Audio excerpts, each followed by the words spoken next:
Hello student, আমি রতন। আজকে তোমাদের কয়েকটি গুরুত্বপূর্ণ অঙ্ক করাবো, যেগুলি বারবার পরীক্ষায় আসে। তো দেখো, একটি ক্লাবে পুরুষ এবং মহিলা সদস্য সংখ্যার অনুপাত 2:3। সম্প্রতি 300 জন মহিলা ক্লাবে যোগদান করেছেন এবং এই অনুপাত রয়েছে 2:3, 2:5। এখন ক্লাবে মহিলা সদস্যের সংখ্যা কত? দেখো, প্রথমে পুরুষ এবং মহিলা সদস্য সংখ্যার অনুপাত ছিল কত? 2:3।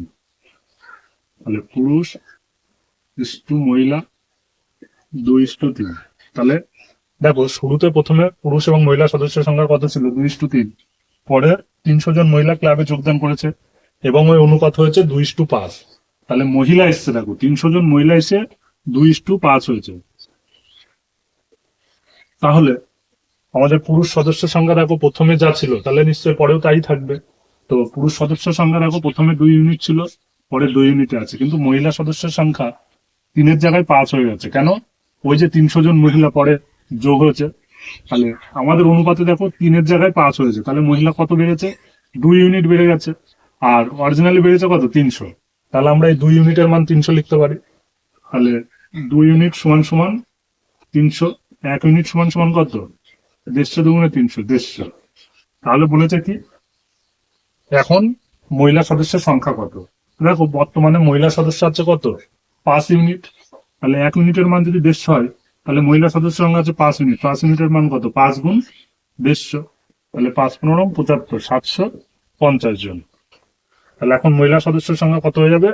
750 জন। তো 3 নম্বর অঙ্কটি দেখো, বলেছে কি, একটি পরীক্ষায় মোট পরীক্ষার্থীর 65% পাশ করলো। যদি ফেল করা পরীক্ষার্থীর সংখ্যা 420 জন হয়, তাহলে মোট পরীক্ষার্থীর সংখ্যা কত? তো দেখো, 65% পরীক্ষায় পাশ করেছে। তাহলে আমরা যদি ধরে নিই যে মোট পরীক্ষার্থী মোট পরীক্ষার্থী যদি 100 জন হয়, তাহলে পাশ করেছে কত? 65%। তাহলে 65% যদি পাশ করে, 100 জনে 65% মানে তো 65। তাহলে পাশ করেছে 65%, তাহলে ফেল করেছে কত পার্সেন্ট? তাহলে ফেল করে, টোটাল আমার 100 জন ছিল, 100 জনের মধ্যে 65% পাস করে গেছে। তাহলে 65% পাস করাটা বাদ দিয়ে দাও, তাহলে পড়ে থাকছে 35%। তাহলে ফেলের সংখ্যা কত? 35%। তাহলে 35% যদি ফেল করে, আর এখানে বলে দিয়েছে বইতে যে 420 জন ফেল করেছে, তাহলে আমরা 35% সমান সমান 420 লিখতে পারি। তাহলে 1% সমান কত? 420/35। তো মোট পরীক্ষার্থী চেয়েছে, তো মোট পরীক্ষার্থী ছিল কত? আমরা 100 ধরেছিলাম। তাহলে 100 মানে কত? তাহলে গুণ 100 দিয়ে দাও, কাটো। এটা দিয়ে কাটলে 12। তাহলে 12 100 গুণ করলে 1200। তাহলে মোট পরীক্ষার্থীর সংখ্যা কত? 1200 জন। তাহলে গুণ 100 দিয়ে দাও, কাটো। এটা দিয়ে কাটলে 12। তাহলে 12 100 গুণ করলে 1200। তাহলে মোট পরীক্ষার্থীর সংখ্যা কত? 1200 জন।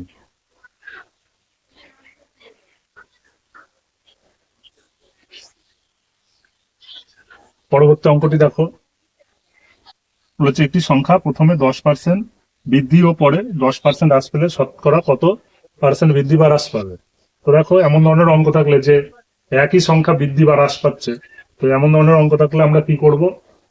মাইনাস সেই সংখ্যাটার স্কোয়ার, মানে সেই সংখ্যাটা যা দেওয়া থাকবে সেটা মানে ধরে নিলাম এর স্কোয়ার বাই 100 করে দেবো। তাহলে দেখো, এখানে 10% বলেছে, তো 10%-এর 10-এর স্কোয়ার মানে 10 × 10/100। তাহলে 0 0 কাটো। তাহলে -1%। তাহলে -1 মানে -1% ক্ষতি হবে। দেখো, পরবর্তী অঙ্কটি, যদি একটি ত্রিভুজের কোণগুলির অনুপাত 3:4:5 হয়, তাহলে বৃহত্তম কোণটি কত? দেখো, ত্রিভুজের 3টে কোণের অনুপাত দেওয়া আছে 3:4:5। আমরা জানি ত্রিভুজের 3টি কোণের মান কত? 180°। তাহলে 3টি কোণের সমষ্টি দেওয়া আছে 180°, আমরা জানি। তো এখানে 3টি কোণের মান আমাদের হিসেবে কত হচ্ছে? একটা 3, একটা 4, একটা 5। তাহলে এই 3টি কোণের যোগফল সমান সমান আমরা 180° লিখতে পারি। তাহলে 3 আর 4 7 আর 5 12। তাহলে 12 সমান সমান 180। 1 সমান সমান কত? 12 15 180। তাহলে 1 ইউনিটের মান কত পেলাম? 15 পেলাম। তো আমাদের চেয়েছে কি, বৃহত্তম কোণটি। তো এখানে 3, 4 আর 5-এর মধ্যে বৃহত্তম কত? 5। তাহলে বৃহত্তম কোণের মান কত যাবে? 1 ইউনিটের মান যদি 15 হয় তাহলে 5 ইউনিটের মান কত হবে? 5 গুণ 15, তাহলে 5 15 75। তাহলে বৃহত্তম কোণটি হবে, বৃহত্তম কোণটি 75।